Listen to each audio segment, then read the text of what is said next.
Bonsoir à tous. En tout cas, nous sommes très heureux en ce soir de pouvoir nous retrouver dans le cadre de ce séminaire avec le docteur Alain Isus qui nous vient de la Guadeloupe. C'est l'occasion pour nous encore de prendre le temps pour réfléchir sur un certain nombre de thèmes. Et ce soir, nous allons voir ensemble un thème en rapport avec le Saint-Esprit. Le Saint-Esprit, qui est-il? Que fait-il? Et je vous invite encore, puisque vous êtes déjà là, à faire preuve d'une certaine hardiesse, en tout cas dans l'écoute, d'une écoute active. C'est pas toujours facile en fin de journée d'être attentif, mais de ne rien laisser tomber en terre. Alors je vous invite sans plus tarder à vous tenir debout et nous allons prier pour commencer. J'inviterai le pasteur Joisin à venir jusqu'ici et présenter ce moment au Seigneur.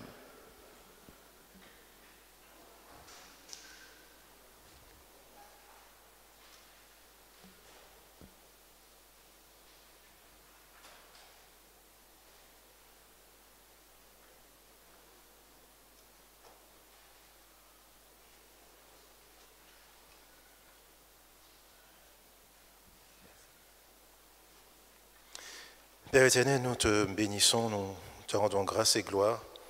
Nous te remercions, Seigneur, parce que nous savons que tu es le seul sur qui nous pouvons compter en ces temps difficiles. Nous te remercions pour ta parole que tu nous as laissée. Elle est notre boussole, elle est notre réconfort et la nourriture dont notre âme a essentiellement besoin. Nous te disons merci de nous avoir conduits jusqu'ici. Tu nous as gardés, Seigneur, tu nous as fait du bien et c'est là une richesse qui nous vient de toi. Merci pour l'arrivée du frère Nisus en Martinique et pour ses différentes interventions. Nous te prions, Père, de guider ce moment, de bénir notre frère, de le soutenir et qu'il soit vraiment soutenu par ton Esprit Saint, afin que sa pédagogie soit véritablement efficace venant de toi et que nous soyons aussi soumis à ta parole, n'étant pas des auditeurs oublieux, mais ayant le désir sincère d'obéir à ta parole qui est faite pour notre bonheur. Nous te rendons grâce et gloire et te demandons aussi de répandre ta bénédiction et de faire resplendir ta justice, ta bonté sur les autres bien-aimés qui suivent par un autre moyen, Seigneur, ce séminaire. Nous te bénissons, nous te rendons grâce et nous t'avons prié au nom de Jésus. Amen. Merci mon frère. Sans plus tarder, je laisse la place à notre frère Alain Isus. Merci.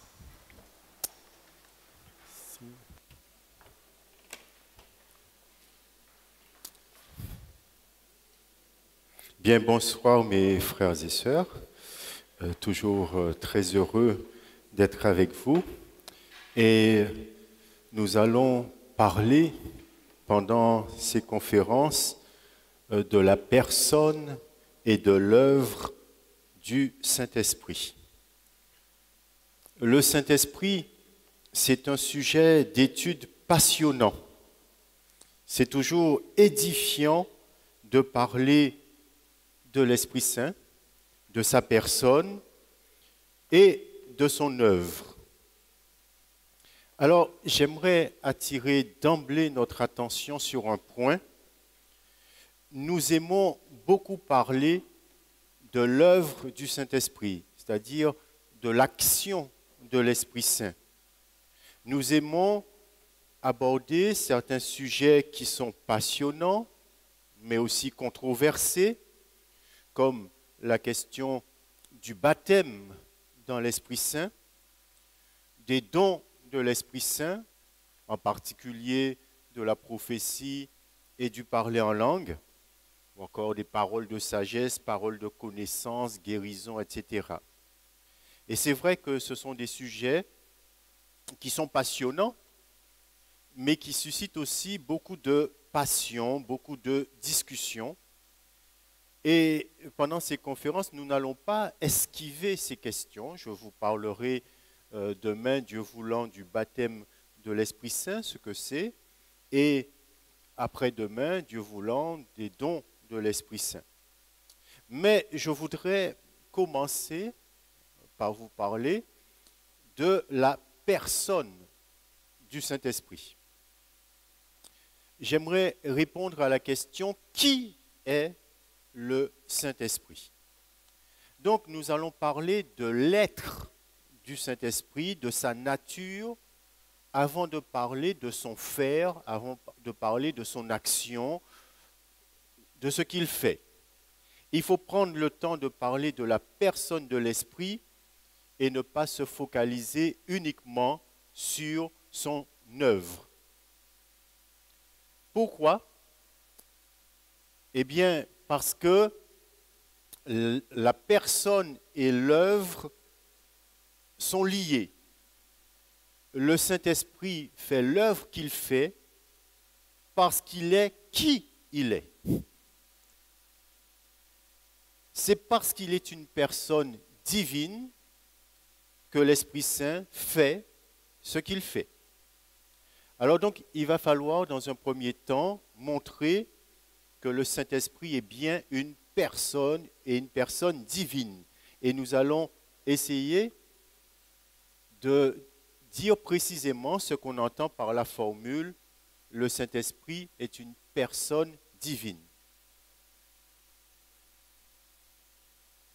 Donc, nous allons, dans un premier temps, parler de la personnalité et de la divinité du Saint-Esprit. Alors, pour introduire notre thème, je vais vous proposer de lire quelques extraits de l'Évangile selon Jean, au chapitre 16, versets 5 à 15. Jean, chapitre 16, versets 5 à 15. C'est Jésus qui parle et qui dit « Maintenant, je vais auprès de celui qui m'a envoyé, et aucun de vous ne me demande où je vais. Mais à cause de ce que je vous ai dit, la tristesse vous a envahi. Pourtant, c'est la vérité que je vais vous dire. Il vaut mieux pour vous que je m'en aille. En effet, si je ne m'en vais pas, le Paraclet, défenseur, ne viendra pas à vous. Mais si je m'en vais, alors je vous l'enverrai. Et quand il sera venu, il prouvera au monde qu'il s'égare au sujet du péché, de ce qui est juste et du jugement de Dieu. Au sujet du péché, parce qu'il ne croit pas en moi. Au sujet de ce qui est juste, parce que je m'en vais auprès du Père et que vous ne me verrez plus. Et au sujet du jugement de Dieu, parce que le dominateur de ce monde est d'ores et déjà condamné. J'ai encore beaucoup de choses à vous dire, mais elles sont encore trop lourdes à porter pour vous. Quand l'Esprit de vérité sera venu, il vous conduira dans la vérité tout entière, car il ne parlera pas de lui-même, mais tout ce qu'il aura entendu, il le dira, et il vous annoncera les choses à venir. Il manifestera ma gloire, il me glorifiera, car il puisera dans ce qui est à moi, et vous l'annoncera. Tout ce que le Père possède m'appartient à moi aussi. Voilà pourquoi je vous dis qu'il puisera dans ce qui est à moi, et il vous l'annoncera.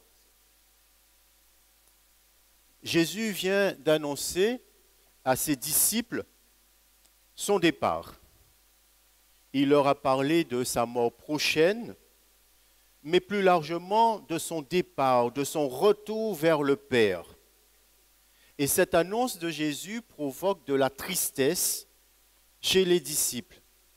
Et on a l'impression qu'ils vivent un sentiment d'abandon. Ils ont peur d'être abandonnés par le Maître. Et ils se demandent, mais qu'est-ce qu'ils vont devenir sans Jésus? Et c'est comme s'ils devenaient des orphelins spirituellement.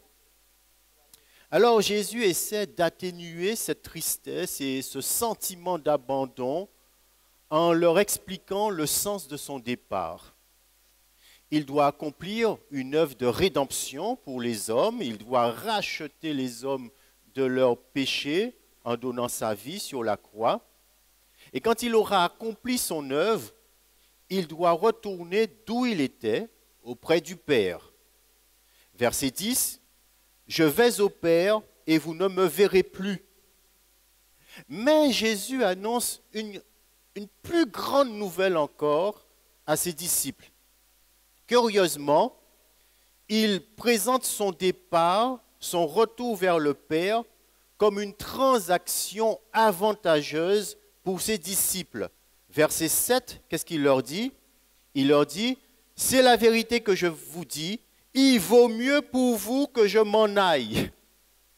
Il vaut mieux pour vous que je m'en aille. En effet, si je ne m'en vais pas, le Paraclet ne viendra pas à vous. » Vous remarquez la formule que Jésus utilise. Il vous est avantageux que je m'en aille. Il vaut mieux pour vous que je m'en aille. Pourquoi?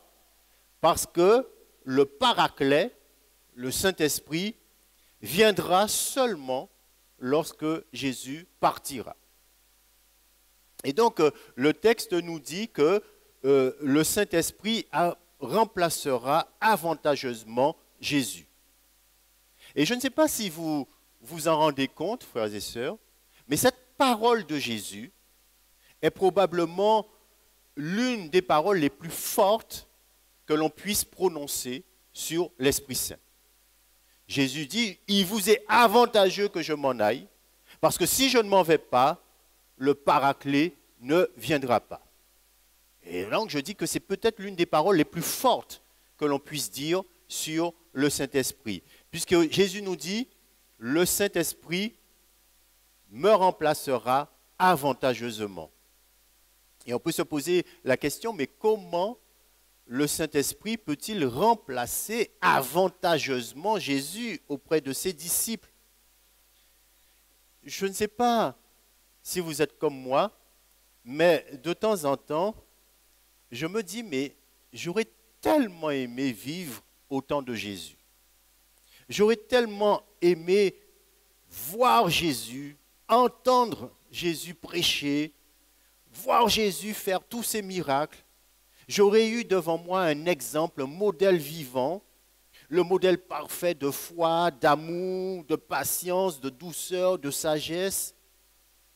Et je me dis souvent, si j'avais vécu au temps de Jésus, je n'aurais jamais douté, je serais un chrétien certainement très sérieux, très cohérent. Mais Jésus ici nous dit quelque chose de très fort. Il dit à ses disciples, « Il vous est avantageux que je m'en aille. Parce que si je ne pars pas, l'Esprit Saint ne viendra pas. » Et c'est comme si Jésus disait un peu à ses disciples, « Je m'en vais, mais vous ne perdez pas au change. Vous ne perdez pas au change parce que l'Esprit Saint va venir. » Alors pourquoi est-ce si avantageux que l'Esprit Saint vienne? Avant de répondre à cette question, remarquez bien ce que dit Jésus. Il leur dit « Je m'en vais ». Mais il ne dit pas « Je m'en vais, mais ne vous en faites pas, je vous laisse l'apôtre Pierre ». Pierre, vous le savez, c'est mon disciple. Je l'ai formé tout particulièrement, il m'aime. C'est vrai que Pierre est un petit peu fougueux, il est toujours le premier à répondre, il est audacieux. Lui, il sera mon successeur, mon vicaire, il va me remplacer auprès de vous. Ce n'est pas ce que Jésus dit. Il ne dit pas « je m'en vais », mais Pierre et ses successeurs seront mes remplaçants. Il ne dit pas à ses disciples « Pierre et ses successeurs sauront prendre soin de l'Église en mon absence ». Non, ce n'est pas ce que Jésus dit. Jésus ne dit pas non plus « je m'en vais, mais je vous laisse l'apôtre Jean. Jean, c'est mon ami. » Vous savez que Jésus avait une relation toute particulière avec l'apôtre Jean. Probablement que l'apôtre Jean était le plus jeune du groupe. Il était relativement jeune quand Jésus l'a appelé, et Jésus était comme un grand frère pour lui. Et souvent, l'Évangile nous dit qu'il se couchait sur le sein de Jésus. Et dans l'Évangile de Jean, on parle précisément de lui comme le disciple que Jésus aimait. Et cela signifiait qu'il avait une relation d'amitié particulière avec Jésus. Mais Jésus ne dit pas « je m'en vais, mais je vous laisse l'apôtre Jean ». C'est l'apôtre Jean, mon ami, qui prendra soin de vous. Jésus ne dit pas « je m'en vais, mais… » Alors rassurez-vous, je ne vais pas égrener la liste des 12 apôtres, hein, ça nous prendra un peu de temps. Mais remarquez, Jésus ne dit pas « écoutez, je m'en vais, mais je vous laisse Marie, je vous laisse ma mère. » Elle, ma mère, Marie, elle a un caractère de mère. Elle vous comprendra parfaitement. Elle vous accueillera, Marie, et elle fera l'unité de mes disciples autour d'elle. C'est pas ce que Jésus dit. Jésus ne dit pas que sa mère va le remplacer dans le cœur de ses disciples et auprès de ses disciples. Non, Jésus dit, je vous laisse le Saint-Esprit. Et c'est donc le Saint-Esprit qui est le véritable vicaire du Christ. Jésus dit que l'Esprit Saint est l'autre paraclet. Et c'est ce que l'on trouve en Jean chapitre 14, verset 16. Jean 14, verset 16, Jésus commence à parler de l'Esprit Saint. Et remarquez la formule qu'il utilise. Il dit, « Et moi, je demanderai au Père de vous envoyer un autre paraclet, un autre défenseur. » Le Saint-Esprit est donc l'autre paraclet. Alors, les anciennes traductions, second 1910 par exemple, rendaient le mot paraclet, parakletos en grec, on traduisait par consolateur. Alors certes, le Saint-Esprit est consolateur, il nous console. Certes, le contexte aurait pu conduire à traduire le mot paraclet par consolateur, parce que les disciples sont tristes, parce que Jésus annonce qu'il part. Mais le mot paraclet ne signifie pas consolateur. Le mot paraclet signifie défenseur, avocat. Dans la culture juive de l'époque, un procès ne se déroulait pas comme aujourd'hui avec un procureur de la République qui parle au nom de l'accusation, avec un ou plusieurs avocats qui essaient de plaider la cause de l'accusé. En fait, c'était le juge qui s'efforçait de découvrir la vérité à partir des témoignages, à partir des dispositions, à partir des dépositions des témoins. Et l'accusé n'avait donc pas forcément recours à un avocat professionnel, mais il cherchait quelqu'un qui ferait valoir son bon droit en disant la vérité, quelqu'un qui a été témoin oculaire de ce qui s'est passé, ou quelqu'un qui est un gage de moralité. Et c'est ça le paraclet. Le paraclet, c'est celui qui est appelé à défendre une personne accusée, en portant un témoignage véridique. C'est ça le paraclet dans la langue grecque. Le paraclet, c'est donc l'avocat, le défenseur en justice. Ce n'est pas l'avocat professionnel, mais c'est le témoin digne de confiance qui a vu ce qui s'est passé, dont tout le monde est conscient de son bon témoignage et qui va pouvoir plaider pour un accusé. C'est ça le paraclet. Et en fait, le texte biblique nous dit aussi que Jésus est notre paraclet. Dans la première épître de Jean, vous connaissez 1 Jean chapitre 2 verset 1, le texte biblique nous dit « Je vous ai dit ces choses afin que vous ne péchiez pas, mais si quelqu'un a péché, nous avons un paraclet. » Le même mot qu'on trouve en Jean chapitre 16. Nous avons un paraclet auprès du Père, et là on traduit par avocat. Nous avons un avocat auprès du Père, à savoir Jésus-Christ. Et c'est Jésus-Christ, le Fils, qui intercède auprès du Père. Il plaide notre cause, comme nous dit Romains chapitre 8, verset 34. Le Christ intercède pour nous. auprès du Père. Jean 8, verset 34. Et donc, Jésus-Christ est un paraclet aussi. Et c'est pourquoi en Jean chapitre 14, verset 16 que je vous ai montré, Jésus dit, je vous enverrai l'autre paraclet. Parce que le premier paraclet, c'est Jésus. Et Jésus dit que le Saint-Esprit est le paraclet dans la mesure où c'est lui qui va défendre les disciples dans le procès que le monde va leur faire. Parce qu'ils sont disciples de Jésus, eh bien, le monde aura de la haine pour eux. Ils seront accusés, mais le paraclet, le Saint-Esprit, témoignera en leur faveur dans le procès que le monde leur fera et il les justifiera. C'est ce que Jésus dit en Jean chapitre 15, versets 18 à 21.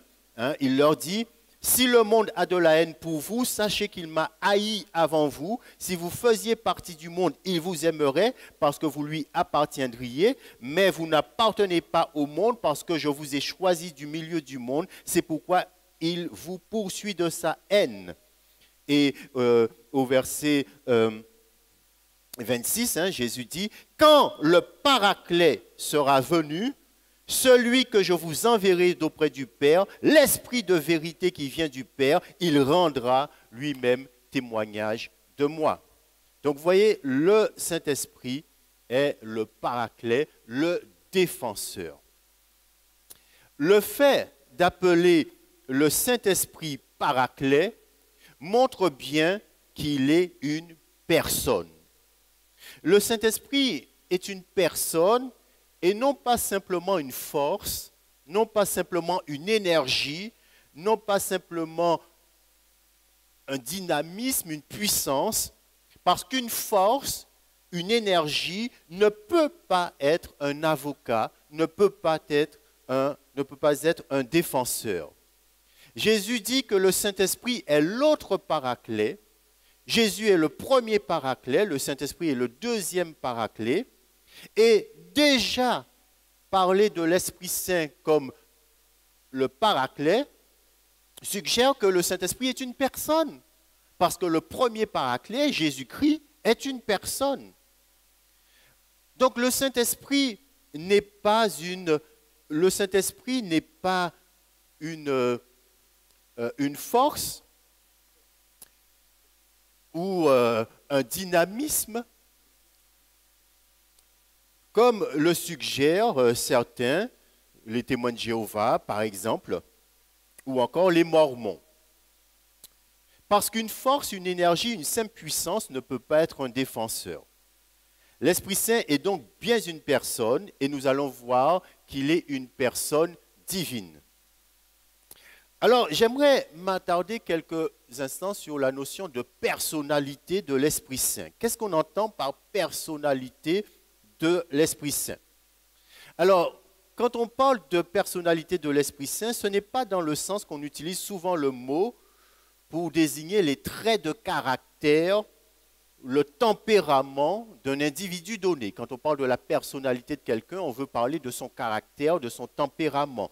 La personnalité d'un individu, c'est sa manière d'être. Ce sont ses caractéristiques, ses spécificités, la manière dont elle met en branle ses émotions, sa façon de se comporter, ses attitudes. C'est ce qu'on entend par personnalité. Et quand on dit que quelqu'un a de la personnalité, cela veut souvent dire qu'il a du caractère, il sait ce qu'il veut, il sait se faire entendre ou qu'il est original. Alors ce n'est pas vraiment dans ce sens que l'on utilise le mot quand on parle de la personnalité de l'Esprit Saint, même si le Saint-Esprit a de la personnalité. On utilise parfois le mot personnalité pour désigner aussi quelqu'un de très important. C'est une personnalité. Ça veut dire que c'est quelqu'un de très important, c'est un VIP, un very important person. Soit que c'est un élu important, soit que c'est un sportif très connu, soit que c'est un artiste renommé, soit que c'est le chef d'une très grande entreprise. On dit voilà une personnalité. Ce n'est pas dans ce sens non plus que l'on utilise le mot quand on parle de la personnalité de l'Esprit Saint, même si le Saint-Esprit est un VIP, un very important person. Mais quand on parle de la personnalité de l'Esprit Saint, on veut dire que le Saint-Esprit est une personne. Donc qu'il n'est pas une chose. Il n'est pas une chose. On ne peut pas le ranger du côté de la création, du côté des créatures. Le Saint-Esprit n'est pas une chose, il n'est pas non plus une force, il n'est pas non plus une énergie, il n'est pas non plus seulement une puissance.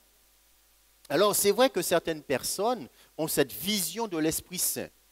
Les témoins de Jéhovah, que j'ai déjà nommés, les Mormons, troublent souvent les chrétiens évangéliques, en disant que le Saint-Esprit n'est pas une personne, a fortiori n'est pas la troisième personne de la Trinité, mais le Saint-Esprit est une force, le Saint-Esprit est une énergie. Et la formule que les témoins de Jéhovah utilisent, c'est de dire que le Saint-Esprit, c'est la force agissante de Dieu. Voilà leur formule. Le Saint-Esprit n'est pas une personne, mais c'est la force agissante de Dieu. Qu'est-ce que ça veut dire? Ça veut dire que le Saint-Esprit, c'est la force de Dieu, c'est une force que Dieu possède et c'est grâce à cette force, par le moyen de cette force, qu'il agit. C'est la puissance de Dieu, la force qui fait Dieu agir, la force par laquelle Dieu agit. Pour d'autres personnes encore, le Saint-Esprit n'est pas une personne, mais parler du Saint-Esprit, c'est utiliser une image. Une image pour parler de la puissance de Dieu, pour dire que Dieu agit. Selon eux, parler du Saint-Esprit, c'est utiliser une image, un peu comme on parle du bras de Dieu. On parle du bras de Dieu pour dire que Dieu agit. C'est une image, bien sûr. Ou encore, il est question du droit de Dieu. Vous vous rappelez quand les magiciens de Pharaon ont vu toutes les plaies déferler sur l'Égypte, à un certain moment, ils ont dit, c'est le droit de Dieu. Ouais, c'est une façon de dire, c'est la puissance de Dieu, c'est l'œuvre de Dieu. Donc, certaines personnes pensent que le Saint-Esprit n'est pas une personne divine, mais c'est la force de Dieu, c'est la puissance de Dieu. C'est une image pour dire que Dieu agit et que Dieu agit avec puissance. Ceux qui défendent cette interprétation de l'Esprit comme étant une force, une énergie ou comme une image pour parler de l'action de Dieu, s'appuient sur un certain nombre de données bibliques qui, je pense, sont mal interprétées. Il y a un certain nombre de données bibliques, de textes bibliques que l'on cite pour défendre cette idée, que les témoins de Jéhovah citent, par exemple, ou parfois les Mormons, mais qui sont mal interprétées. Alors, quelles sont les données bibliques sur lesquelles certaines personnes s'appuient pour dire que l'Esprit Saint n'est pas une personne, mais que l'Esprit Saint, c'est une énergie, c'est une force, c'est un dynamisme, c'est la force que Dieu utilise pour agir. Regardons, prochaine diapo. C'est vrai que dans l'Ancien Testament, il est souvent question de l'Esprit de Dieu comme la puissance par laquelle Dieu agit. Dieu accomplit un certain nombre d'exploits dans l'Ancien Testament par son Esprit. Dieu donne son Esprit pour équiper certaines personnes, comme les juges, et par l'Esprit Saint, ils accomplissent un certain nombre d'exploits, d'actes héroïques. Ils opèrent des miracles, ils opèrent des délivrances. Dieu donne son esprit à certaines personnes qui aussi prophétisent, qui vont parler de la part de Dieu. Le prophète, par exemple, est l'homme de l'esprit, l'homme qui a reçu l'Esprit Saint pour parler de la part de Dieu. Dieu peut aussi donner son esprit à certains hommes pour qu'ils soient capables de réaliser des œuvres artistiques. C'est le cas de Betsalel en Exode 31, versets 2 à 4. On nous dit que Betsalel était très doué artistiquement et il a confectionné beaucoup d'objets du sanctuaire. Alors, un autre argument qu'avancent ceux qui pensent que l'esprit n'est pas une personne mais une force, une énergie, c'est que le mot « esprit » peut avoir plusieurs sens. Le mot « esprit » peut avoir plusieurs sens dans l'Écriture. Le mot lui-même, « esprit », en hébreu, « ruach », et en grec, « pneuma », eh bien, ce mot signifie « vent », voire « tempête ». Donc, il peut avoir le sens du vent, et je vous ai mis un certain nombre de textes bibliques où le mot qui est traduit par vent parfois par tempête dans l'hébreu, c'est le mot ruach, qui est traduit aussi par esprit. Ésaïe chapitre 7, verset 2, Ézéchiel 1, 4, 13, 11 et 13, Job 1, 19, Amos 1, 4, Psaume 55, 9, etc. Jean 3, verset 8, dans le Nouveau Testament, lorsque Jésus dit « Le vent souffle où il veut, et tu en entends le bruit, mais tu ne sais ni d'où il vient ni où il va », c'est le mot pneuma, hein, qu'on traduit aussi par esprit dans d'autres contextes.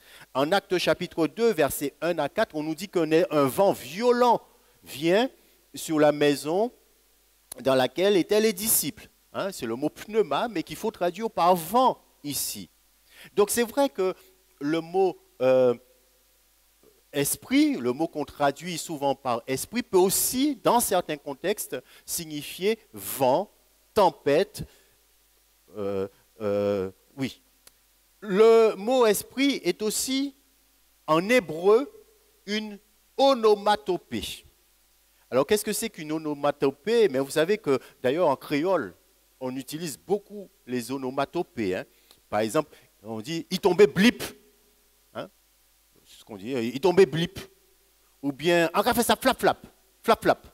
Oui, ce sont des onomatopées. En créole, on aime beaucoup utiliser les onomatopées. Les bruits que ça fait. Hein. Flap, il tombait flap. Badabat. Boudouboum. Hein, il tombait boudouboum. Eh bien, en hébreu, le mot esprit se dit roi. Roi. Oui, c'est une onomatopée. C'est le bruit que l'on fait comme si on voulait expulser l'air de sa gorge. Roi. Oui, roi. Pour prononcer ce mot, il faut donc racler un peu, aller chercher le son au niveau de la gorge et l'expulser. Donc, on obtient ce bruit, cette onomatopée, ouah, hein, en expulsant bruyamment l'air de sa bouche. Donc, ce n'est pas un mot doux, hein, ce n'est pas un mot à la sonorité douce, c'est comme un raclement de la gorge. Prochaine diapo. Le mot ruach signifie vent, tempête, mais il signifie aussi haleine. C'est le vent expiré. Hein, quand on dit à quelqu'un qu'il a une mauvaise haleine, vous sentez l'haleine de quelqu'un, mais c'est ça, le mot ruach veut aussi dire haleine. C'est le vent expiré. C'est le souffle. Et donc, on peut parler pour les animaux de leur ruach aussi. Et la ruach des animaux, c'est le souffle vital des animaux, c'est ce qui fait qu'ils vivent. Et vous trouvez le mot ruach utilisé pour les animaux en Genèse 7, 22, Psaume 104, verset 30. Il est question de la ruach des animaux. Pour l'homme, on vous parle aussi de la ruach de l'homme, c'est le principe d'animation du corps, c'est le principe de vie du corps. Hein, Genèse 6, 3, Psaume 104, verset 29. En ce sens, le mot esprit, l'esprit de l'homme, est équivalent à l'âme, l'âme de l'homme. Et c'est pourquoi mourir, c'est expirer, c'est rendre l'esprit. On peut dire indifféremment que mourir, c'est rendre l'âme ou rendre l'esprit. Donc c'est expirer. L'esprit, c'est aussi une disposition. On peut utiliser le mot esprit pour parler d'une disposition de quelqu'un. Par exemple, on vous dit quelqu'un a un esprit de sagesse. Qu'est-ce que ça veut dire qu'il a un esprit de sagesse? Ça veut dire qu'il est sage, tout simplement. On peut dire que quelqu'un a un esprit d'intelligence. Exode 28, 3. Qu'est-ce que ça veut dire? Ça veut dire qu'il est intelligent. On peut dire que quelqu'un a un esprit de jalousie ou qu'il a un esprit de prostitution. Ça veut dire quoi? Ça veut dire que la personne est jalouse ou que la personne est animée de désirs sexuels déréglés. Donc il ne faut pas, quand on voit esprit de dans la Bible, esprit de jalousie, esprit de colère, esprit de prostitution, il ne faut pas imaginer que c'est au sens d'un mauvais esprit qui vient posséder la personne et qui serait spécialisé dans la jalousie, la rancune, la haine, la colère, etc. mais c'est une disposition. C'est la même chose quand on dit que quelqu'un a un esprit d'intelligence aussi. Cette formule se trouve dans la Bible. Ou un esprit de sagesse, ça se trouve aussi dans la Bible. Donc, on peut traduire le mot esprit dans ces textes par disposition. Une disposition, c'est une manière d'être, une inclination du caractère, c'est une façon de parler de la mentalité de quelqu'un. Si on dit, par exemple, de quelqu'un, ah mais Bougla, c'est un mauvais esprit. Si vous dites, ils ont mauvais esprit, Bougla, hein, Bougla ça, eh bien, ça ne veut pas nécessairement dire que vous pensez que la personne est possédée par un démon, mais vous êtes en train de dire que c'est quelqu'un de négatif, c'est quelqu'un qui est suspicieux, c'est quelqu'un qui est jaloux, c'est quelqu'un qui voit le mal partout, il a un mauvais esprit, oui, une mauvaise disposition. Donc voilà un certain nombre d'utilisations du mot esprit dans la Bible. Et donc c'est vrai que lorsque l'on voit le mot esprit dans la Bible, il ne faut peut-être pas toujours penser au Saint-Esprit, mais on peut traduire par vent, on peut traduire par tempête, on peut traduire par haleine, on peut traduire par souffle, on peut traduire par souffle de vie, on peut traduire parfois par âme dans certains contextes. Le mot esprit peut aussi désigner dans la Bible une classe d'individus incorporels qui n'ont pas de corps, à savoir les anges ou les démons. Et pour parler des démons, dans le Nouveau Testament, on parle des mauvais esprits ou d'esprits impurs. Et c'est d'ailleurs pourquoi, dans le Nouveau Testament, il est surtout question du Saint-Esprit. Le Saint-Esprit n'est pas un esprit impur. Le Saint-Esprit n'est pas un mauvais esprit comme le sont les démons.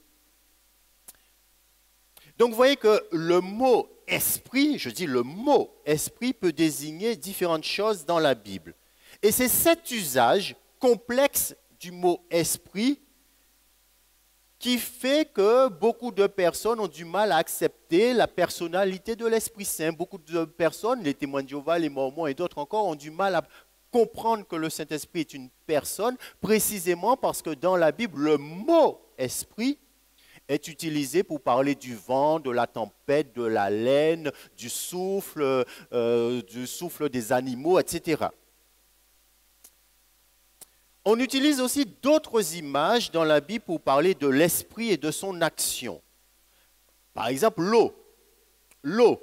L'eau est étroitement associée à l'esprit. On nous dit que l'esprit sera répandu comme une eau pure. Je répandrai sur vous mon esprit comme une eau pure et je vous laverai, je vous purifierai. Ésaïe 44, 3, Ézéchiel chapitre 36, versets 25 à 27. Ce sont des textes très précieux où Dieu dit « Je vais répandre mon esprit sur vous » et il compare l'esprit à de l'eau qui purifie. On parle parfois de l'Esprit Saint comme s'il s'agissait d'un liquide, comme s'il s'agissait d'un fluide. Par exemple, on nous dit souvent que Dieu répand son esprit.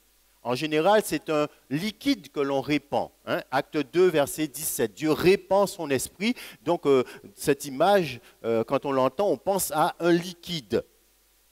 On nous dit que Dieu déverse son esprit. On nous dit qu'on peut être rempli de l'esprit, qu'on peut s'abreuver de l'esprit. Donc ce sont des images pour parler de l'esprit qui font penser à un liquide. Bien sûr, ça ne signifie pas que l'Esprit Saint, c'est de l'eau. Cela ne signifie pas que l'Esprit Saint, c'est un liquide. Mais c'est une façon de parler de l'action de l'Esprit Saint. C'est une façon de parler des effets de l'Esprit Saint.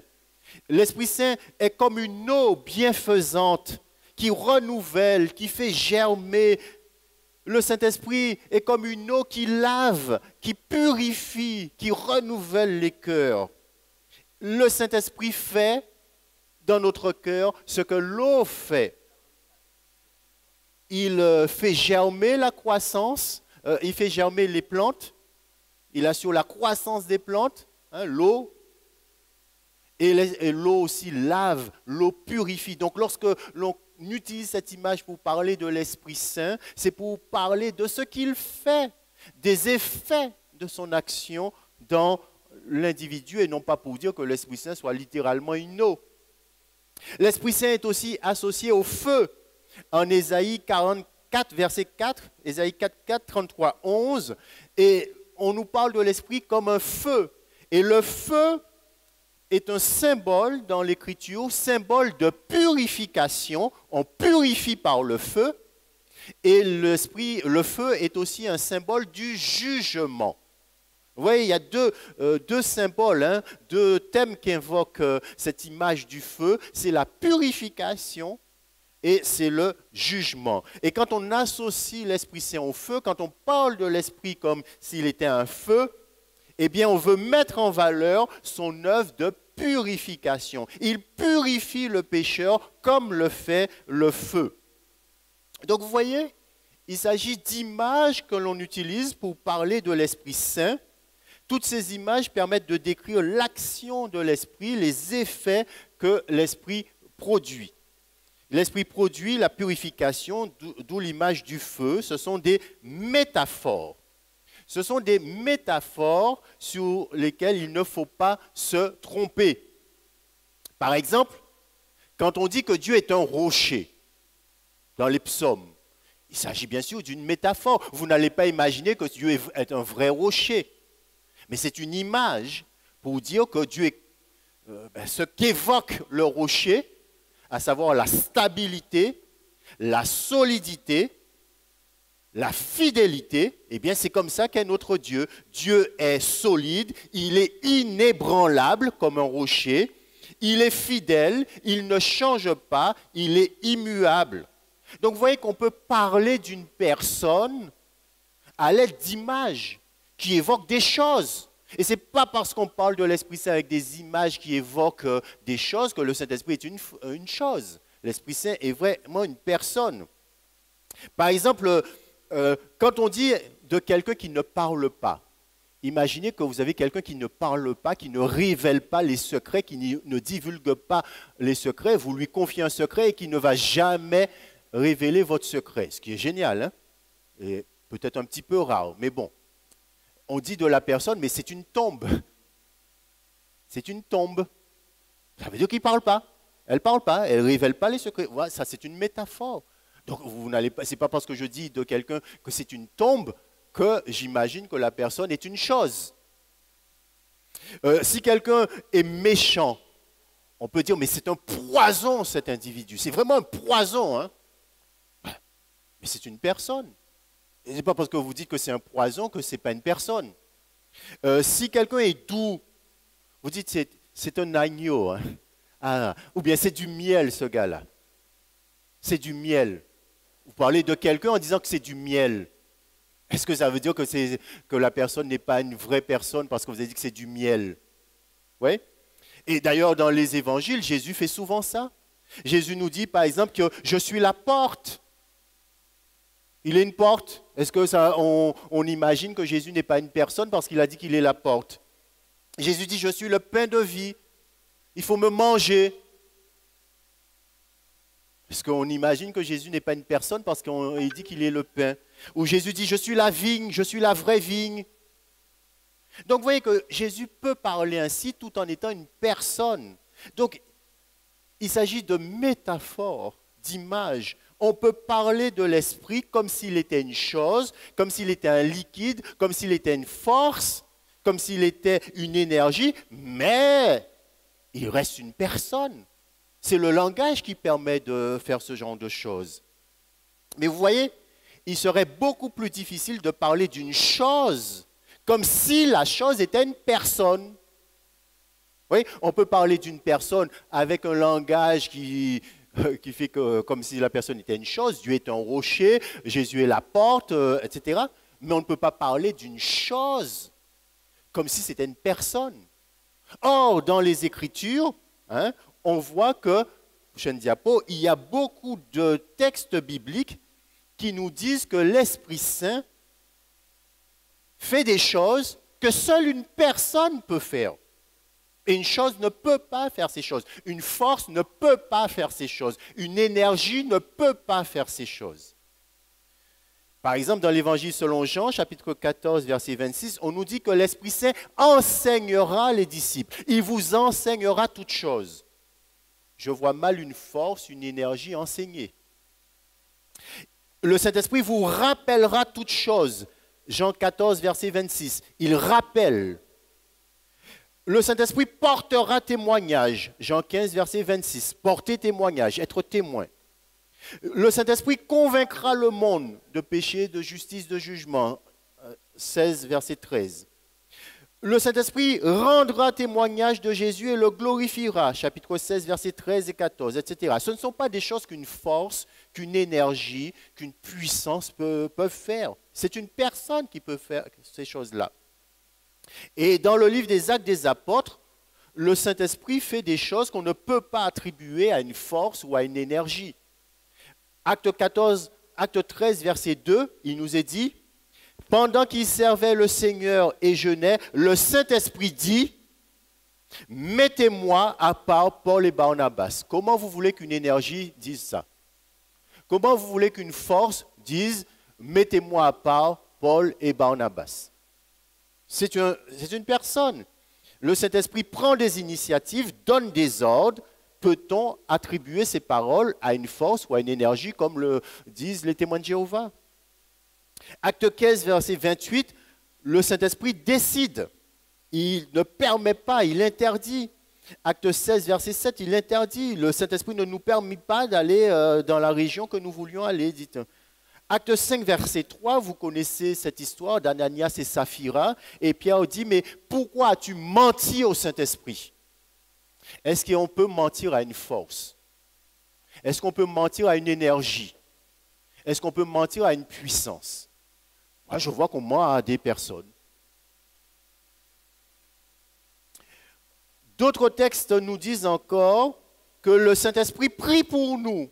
Romains 8, verset 26. Le Saint-Esprit surintercède. Il intercède en nous par des soupirs inexprimables. Romains 8, verset 26.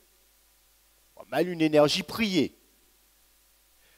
Le Saint-Esprit possède une intelligence, une pensée. Acte 10, verset 19, il est question de la pensée de l'Esprit. Le Saint-Esprit surtout éprouve des émotions, éprouve des sentiments. On peut attrister le Saint-Esprit. Et vous avez deux textes importants dans l'Ancien Testament, Ésaïe 63, verset 10, et dans le Nouveau Testament, Éphésiens 4, verset 30. N'attristez pas le Saint-Esprit. Par votre comportement, par vos péchés, par votre attitude. N'attristez pas le Saint-Esprit. Comment vous voulez attrister une énergie? Comment vous voulez attrister une force? C'est une personne que l'on peut attrister. On ne peut pas attrister une force, on ne peut pas attrister une énergie, on ne peut pas attrister une puissance. Donc, vous voyez, tous ces éléments nous montrent que le Saint-Esprit n'est pas une simple influence, n'est pas une simple force, n'est pas une simple énergie. Non, le Saint-Esprit est une personne. Et nous pouvons faire un pas de plus en disant que le Saint-Esprit est une personne divine. Alors, dans l'histoire de l'Église, il y a eu des tâtonnements sur la question de la divinité du Saint-Esprit, parfois des refus. Et dans la dernière partie du IVe siècle, ceux qui refusaient la divinité du Saint-Esprit, on les appelait les pneumatomaques. Donc, c'était des disciples d'un certain Macédonius. Ils pensaient un peu comme les témoins de Jéhovah d'aujourd'hui, que le Saint-Esprit était une force, une énergie, une puissance, mais pas une personne. Alors, les preuves bibliques de la divinité du Saint-Esprit sont assez nombreuses. D'abord, la présence de l'Esprit Saint, c'est la présence de Dieu. Ésaïe chapitre 63, versets 10 à 14, le Seigneur raconte le péché de son peuple et il dit, vous avez attristé mon esprit. Et donc je me suis retiré de vous.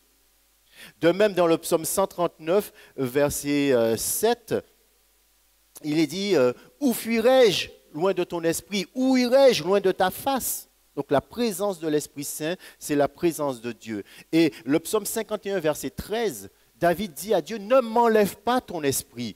Alors, ce n'est pas qu'il a peur d'être disqualifié en tant que roi, mais il a peur de ne plus goûter de la communion avec Dieu. Il a peur de ne plus avoir relation avec Dieu. Ne m'enlève pas ton Esprit Saint signifie ne m'ôte pas ta présence. Ne t'éloigne pas de moi.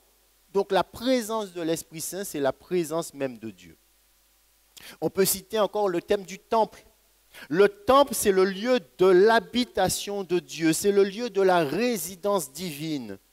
Or, le chrétien ou l'Église sont dit dans le Nouveau Testament être le temple de l'Esprit Saint. Et Dieu, le Dieu exclusif, ne donne pas sa gloire à un autre, il ne donnera pas son temple, sa maison à un autre.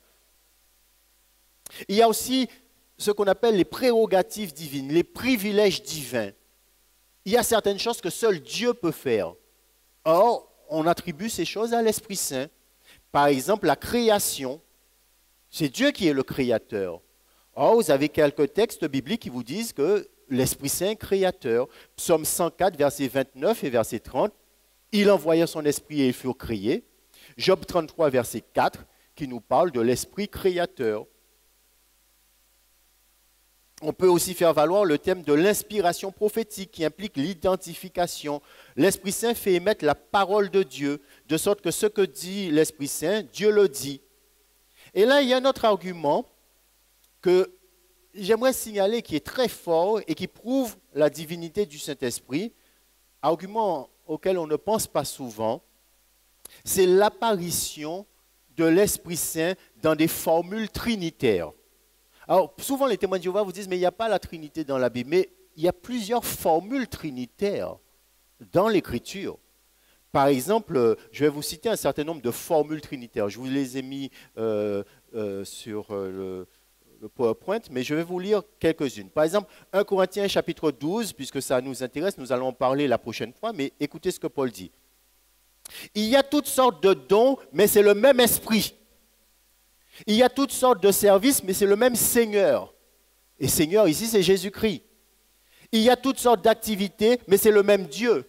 Et quand on dit Dieu sans précision dans le Nouveau Testament, c'est le Père. Oui, voilà un texte trinitaire. Esprit, Seigneur, Père. Vous avez encore, par exemple, 2 Corinthiens 13, 13, encore une autre formule trinitaire. 2 Corinthiens 13, verset 13, c'est une formule de bénédiction. Que la grâce du Seigneur Jésus-Christ, l'amour de Dieu, le Père, et la communion du Saint-Esprit soient avec vous tous. Vous voyez comment le Saint-Esprit apparaît avec le Père et le Fils dans des formules où il est mis au même pied, à un pied d'égalité avec eux. Voilà là notre formule trinitaire. Que la grâce du Seigneur Jésus-Christ, l'amour de Dieu et la communion du Saint-Esprit soient avec vous.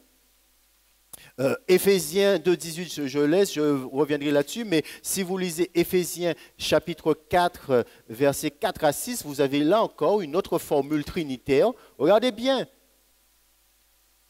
Efforcez-vous de conserver l'unité de l'esprit dans la paix qui vous lie les uns aux autres. Il y a un seul corps et un seul esprit. Le verset 4. Il y a un seul corps et un seul esprit.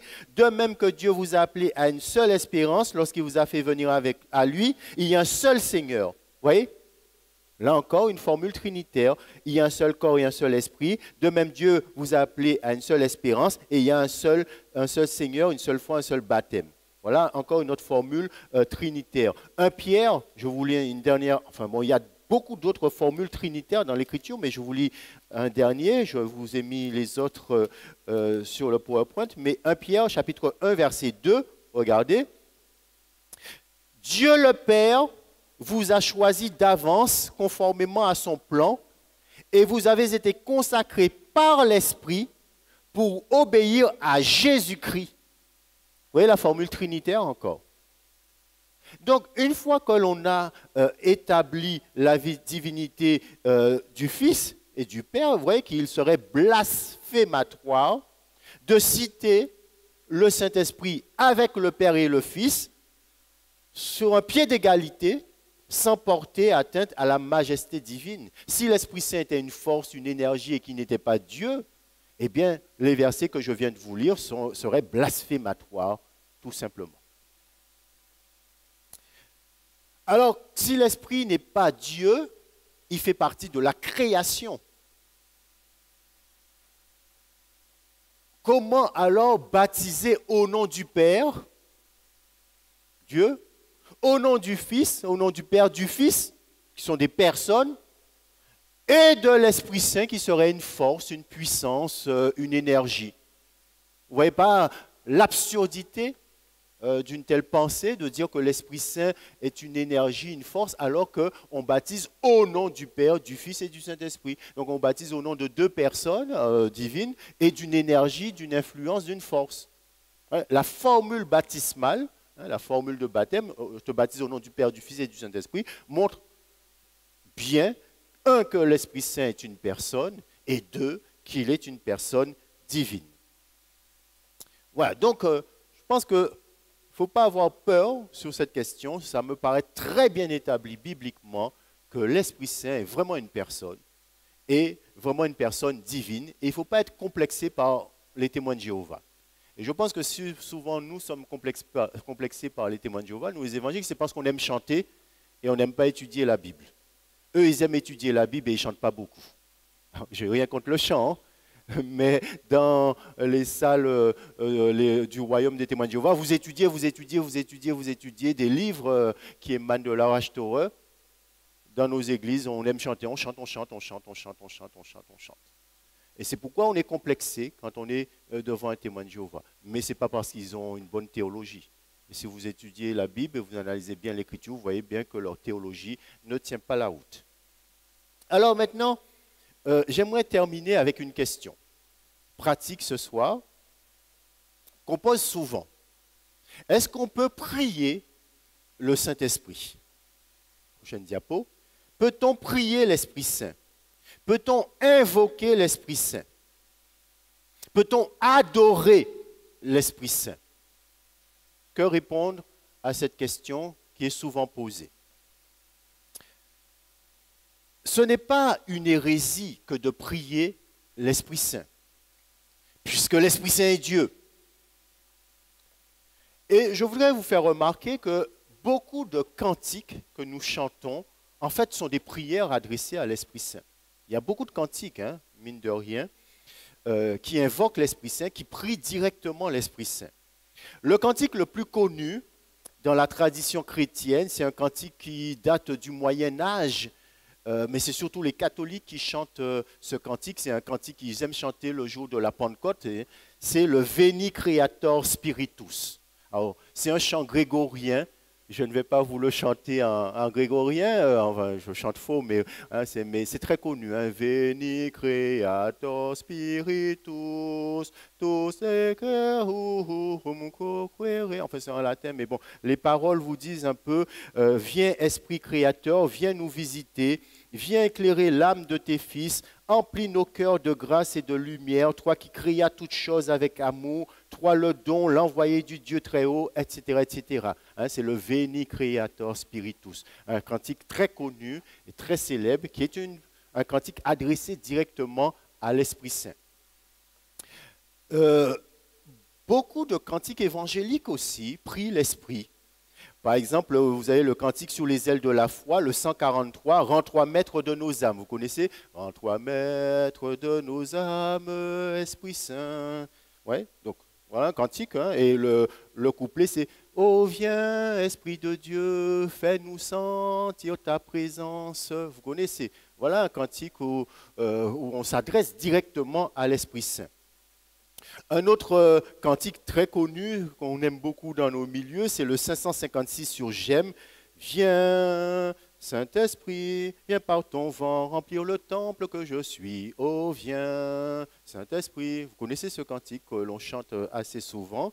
Il y a un autre cantique qu'on chante souvent, c'est le 407. Je ne sais pas s'il est très connu, mais un très beau cantique, c'est Esprit de sainteté, viens combler nos cœurs, tout au fond de nos vies, réveille ta puissance. Esprit de sainteté, viens combler nos cœurs. Vous ne connaissez pas? Mais c'est sur le J'aime, c'est le 407 sur J'aime l'Éternel. Vous avez encore le cantique, toujours sur J'aime, 239, brûle, brûle, flamme ardente. Vous connaissez? Brûle, brûle, flamme ardente dans nos cœurs. Très beau cantique, donc là on s'adresse à l'Esprit Saint directement dans ce cantique. Un autre cantique que l'on aime à chanter, c'est ô souffle, souffle de Dieu, nous t'accueillons, viens purifier nos cœurs. Donc c'est le 501 sur J'aime. Vous avez aussi bien sûr le 161, viens Esprit du Dieu vivant, sois le maître en moi, viens. Vous connaissez, hein? Et ça dit, courbe-moi, brise-moi, etc. Voilà un autre cantique adressé à l'Esprit Saint. Donc vous voyez, je vous donne un échantillon, mais il y a quand même, hein, j'ai regardé la liste, il y a quand même pas mal de cantiques adressés à l'Esprit Saint, où on prie finalement l'Esprit Saint. Alors il y a un cantique, je ne sais pas si vous le chantez, c'est le 837 sur J'aime. C'est un cantique de Corinne Lafitte qui dit « Viens, Esprit du Dieu vivant, baptise-nous tout à nouveau ». Viens, Esprit du Dieu vivant, baptise-nous tout à nouveau. C'est le 837 sur J'aime. Alors je reviendrai demain, Dieu voulant, sur ce thème du baptême de l'Esprit Saint, mais je trouve vraiment très surprenant cette formule de cette compositrice, hein, baptise-nous tout à nouveau. Je suppose qu'elle veut parler de la plénitude du Saint-Esprit, que remplis-nous tout à nouveau, c'est une formule qui est bibliquement acceptable, mais baptise-nous tout à nouveau, comme si le Saint-Esprit, on était baptisé plusieurs fois dans sa vie du Saint-Esprit, je trouve ça très bizarre. Et même les pentecôtistes ne diraient pas ça.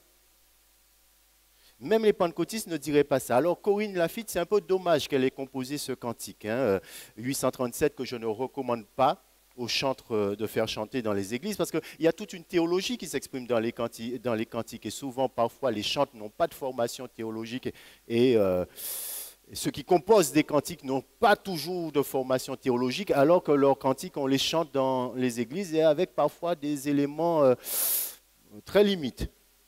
Mais Corinne Lafitte a chanté de très beaux chants, hein. Par exemple le 590 sur J'aime, que l'Esprit de vérité vienne sur nous maintenant. Vous connaissez? Et après Notre Père, elle fait chanter le Notre Père. C'est un très très beau cantique de Corinne Lafitte, le 590. Elle a composé un autre cantique que je trouve admirable. C'est peut-être l'un de mes cantiques favoris. C'est mon Seigneur et mon Dieu, tu es infiniment grand. Vous connaissez ce cantique? C'est magnifique ce cantique, un très beau cantique de contemplation.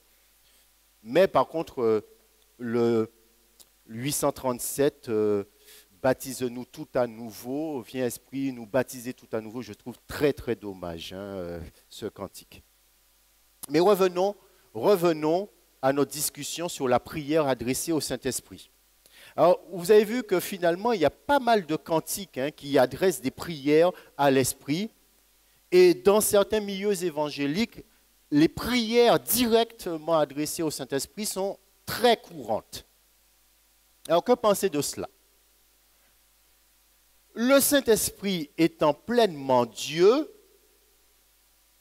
bien, il est digne de recevoir notre adoration et il est digne aussi d'être prié.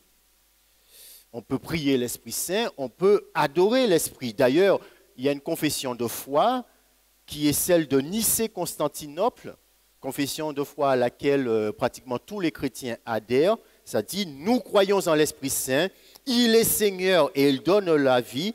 Avec le Père et le Fils, il reçoit même adoration et même gloire. Hein? Avec le Père et le Fils, l'Esprit reçoit même adoration et même gloire parce qu'il est Dieu, il est une personne divine, donc il a droit à recevoir la même adoration que le Père et le Fils. Donc, ce n'est pas une erreur que de prier l'Esprit Saint ou d'invoquer l'Esprit Saint. Cependant, ça c'était mon premier point, mais mon deuxième point, cependant, il est toujours bon de regarder l'usage biblique. Or, dans la Bible, qu'est-ce qu'on constate? Si vous lisez la Bible, qu'est-ce que vous remarquerez? Vous remarquerez que la prière, il y a des prières dans la Bible qui, bien sûr, s'adressent au Père. Il y a des prières aussi qui s'adressent au Fils. Mais il n'y a aucune prière dans toute la Bible adressée à l'Esprit Saint.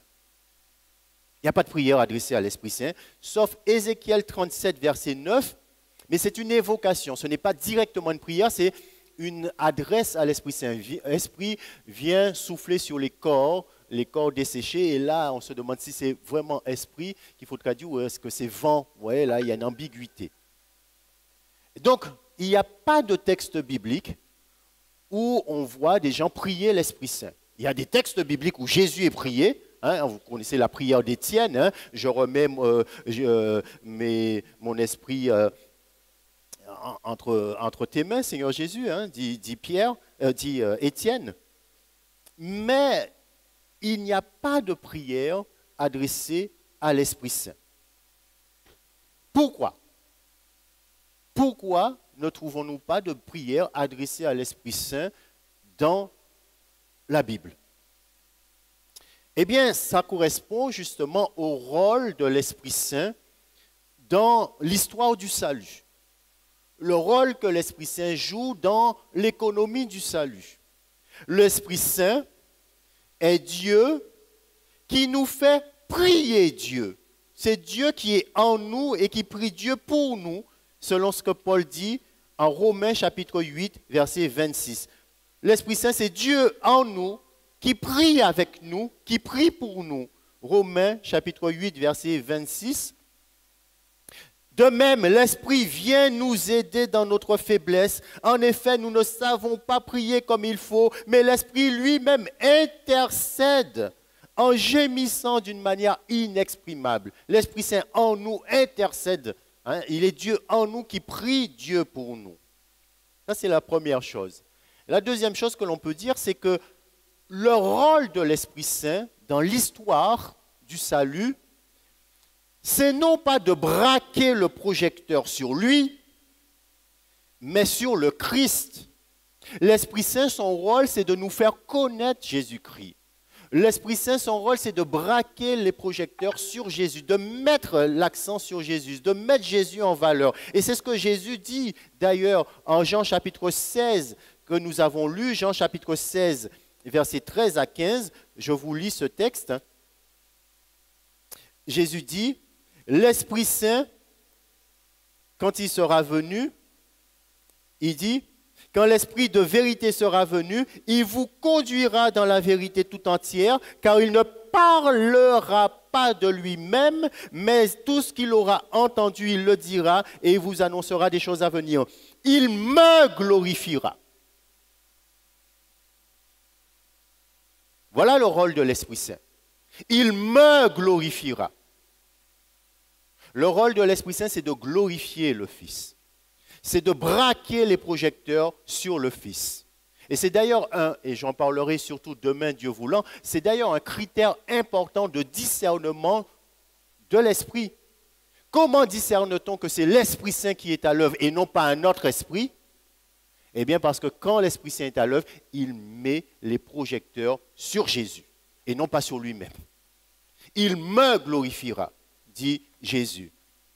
Et 1 Corinthiens chapitre 12, verset 3, « Nul ne peut dire que Jésus-Christ est le Seigneur si ce n'est par l'Esprit Saint. » Le rôle de l'Esprit Saint, c'est de conduire les hommes à confesser que Jésus-Christ est Seigneur. Son rôle, c'est de braquer les projecteurs sur Jésus. D'ailleurs, Jésus, quand il est venu, qu'est-ce qu'il a fait? Il a fait connaître le Père. Il a révélé le Père. Et l'Esprit Saint, quand il vient, il révèle le Fils. Il fait connaître le Fils. Donc, cela explique que l'Esprit Saint ne soit pas sujet de la prière dans l'Écriture. En tant que témoin, l'Esprit s'efface en quelque sorte pour mettre le projecteur sur celui dont il a la responsabilité de porter témoignage. Donc, vous voyez, frères et sœurs, il faut quand même faire attention à l'usage biblique.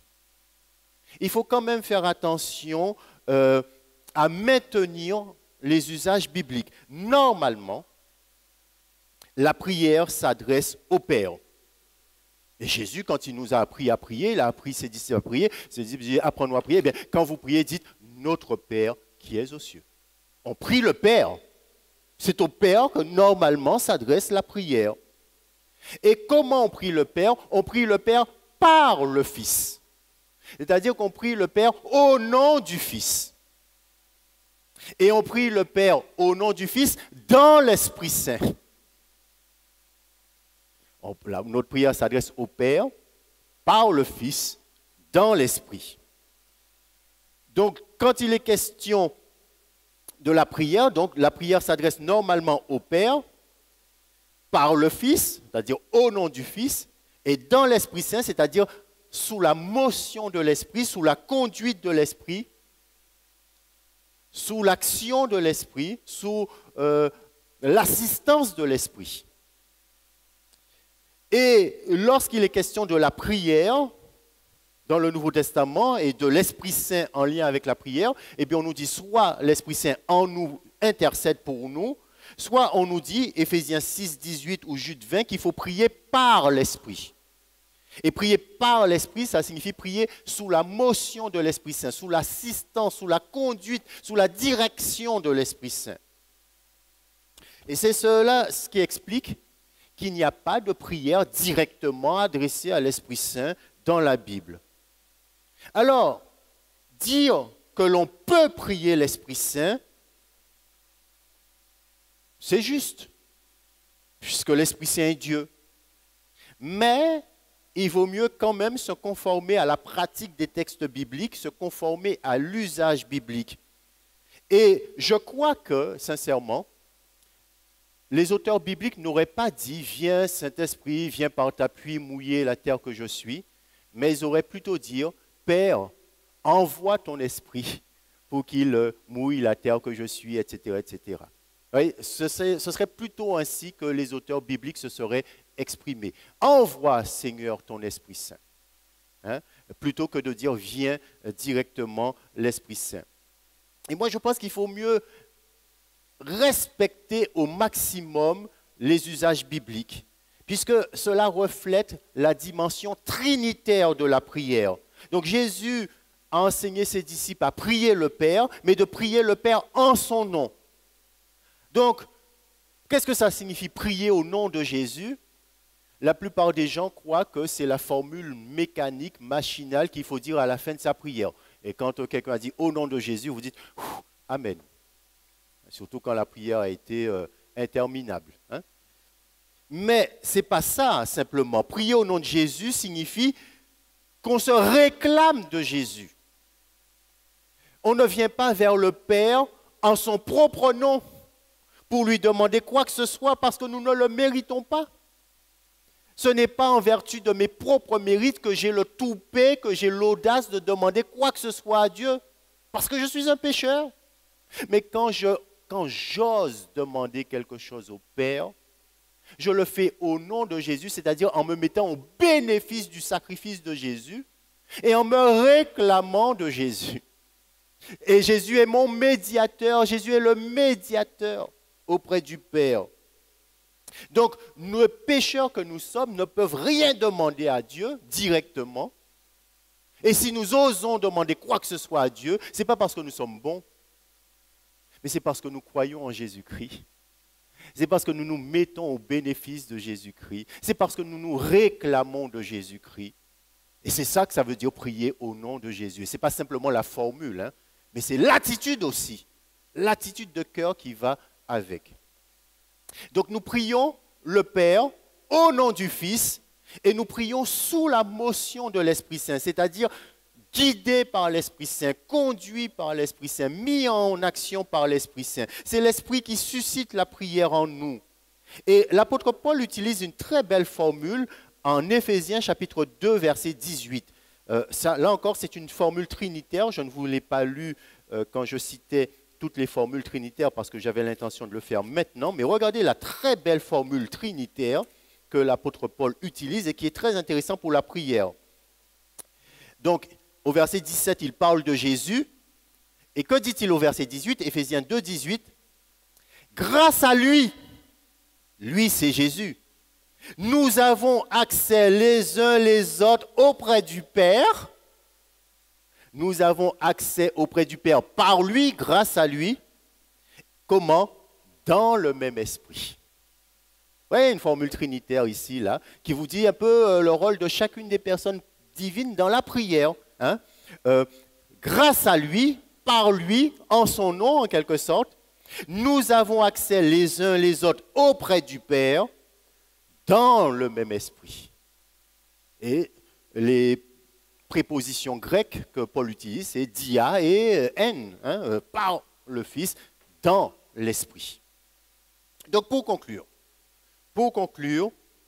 il n'y a pas d'erreur théologique à prier le Saint-Esprit ou à chanter même des cantiques qui prient l'Esprit Saint. Parce que l'Esprit est Dieu. Donc on peut légitimement le prier, l'adorer. Cependant, et je tiens à le signaler quand même, cependant, si cela devenait une pratique courante, trop courante, si ça devenait une pratique habituelle de ne prier que l'Esprit Saint, et chaque fois qu'on prie, c'est l'Esprit Saint que l'on prie, là, on commencerait à perdre le sens des proportions bibliques. Si on ne prie que l'Esprit et que l'on ne prie pas le Père, au nom du Fils, dans l'Esprit, cela finira par entraîner un déséquilibre théologique. Et on risquera d'oublier que Jésus est le médiateur. Il est notre médiateur. Il y a un seul Dieu, un seul médiateur entre Dieu et les hommes, le Fils. C'est pourquoi on prie au nom du Fils. On prie en son nom. Et vous comprenez que la médiation de Jésus-Christ, c'est le cœur de la foi chrétienne. Je suis le chemin, la vérité, la vie. Nul ne vient au Père que par moi. On est des chrétiens. On n'est pas des espriciens ou je ne sais pas moi, des pneumiens, de maticiens. On est des chrétiens. Christ. Hein? Le Christ est le médiateur qui conduit au Père. Et l'Esprit Saint en nous braque le projecteur sur Jésus et nous aide, nous conduit vers le Fils. Donc, prier au nom du Père, prier le Père au nom du Fils dans l'Esprit, c'est répéter la structure même de l'Évangile. Le Père envoie le Fils, ensuite le Fils et le Père envoient l'Esprit Saint. C'est cela l'Évangile. Donc, en conclusion, est-ce que les chrétiens peuvent prier l'Esprit Saint, adorer l'Esprit Saint? Oui. Est-ce qu'ils le doivent? C'est autre chose que de dire qu'on peut le faire ou qu'on doit le faire. Les chrétiens peuvent prier et adorer l'Esprit, car notre Dieu est trinitaire, il est Père, Fils, Saint-Esprit. Mais, attention, que la prière à l'Esprit Saint ne devienne pas la norme. Attention que la prière à l'Esprit Saint ne devienne pas la règle. Et je sens dans certains milieux qu'il y a des gens qui ne prient que l'Esprit Saint, qui ne veulent pas prier le Père. Ça commence à être un déséquilibre. À force de le faire, ça devient un déséquilibre. Normalement, un chrétien prie le Père au nom du Fils et dans l'Esprit, poussé par l'Esprit, suscité par l'Esprit Saint. Voilà la pratique chrétienne normale. Attention aux originalités que l'on veut parfois introduire. Attention s'il y avait trop de cantiques qui étaient adressés directement à l'Esprit et qu'il n'y ait plus de cantiques qui parlent du Fils et de son œuvre. Et c'est un déséquilibre que l'on voit très clairement dans J'aime, les cantiques de J'aime. Vous avez très peu de cantiques et de moins en moins qui parlent du sacrifice de Jésus. Et si vous voulez chercher un cantique qui parle du sacrifice de Jésus, vous êtes obligé d'aller sur les ailes de la foi. On n'écrit plus de cantiques qui parlent du sacrifice de Jésus de nos jours. Louange, mais bon, je ne vois plus de sacrifice de Jésus. Attention, là on glisse vers des déséquilibres. Je signale. Gloire au Père par le Fils dans l'Esprit. Voilà le christianisme. Gloire au Père par le Fils dans le Saint-Esprit. Par lui, avec lui et en lui, À toi, Dieu le Père Tout-Puissant, dans l'unité du Saint-Esprit, tout honneur et toute gloire pour les siècles des siècles. Amen. Voilà la foi chrétienne. Notre Dieu, notre Père, nous te remercions pour ta parole qui nous a été annoncée ce soir. Car c'est vrai, Seigneur, comme tu l'as dit, Seigneur, que toute ta parole, toute écriture est inspirée de toi, utile pour nous enseigner, pour nous convaincre et également pour nous corriger et aussi nous instruire dans ta justice. Et encore merci pour ces paroles et que nous puissions encore, Seigneur, toujours nous rappeler, Seigneur, par tout ce que nous avons entendu en ce soir. Nous te remercions pour ton serviteur que tu as utilisé en ce soir, par ce canal que nous avons reçu, cette parole qui est cette lumière, cette lampe pour nous éclairer. Et encore merci, Seigneur, pour cette grâce. Nous nous recommandons à toi, Seigneur, à savoir, Seigneur mon Dieu, c'est toi qui as le contrôle sur toutes choses, à savoir, Seigneur, nous garder sur notre chemin du retour, afin que nous parvenons à notre domicile sans difficulté. Et aussi, bénis tous ceux et celles aussi qui ont eu à écouter sur les ondes, d'en encore les fortifier, les bénir dans le nom de Jésus. Amen.